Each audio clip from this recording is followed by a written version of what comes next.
இத்தனை வருஷம் வாழ்க்கையில் என்னால் முடிஞ்ச அளவுக்கு உன்னை சந்தோஷமா வச்சிருந்தனா? சாமி,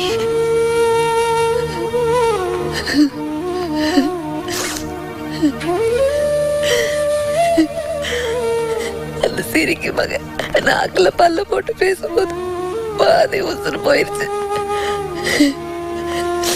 நான் மட்டும்தான் சாகலான்னு நினைச்சேன். இவளுங்க கிட்ட உங்களை அனாதைய விட்டுட்டு போக மனசு இல்ல.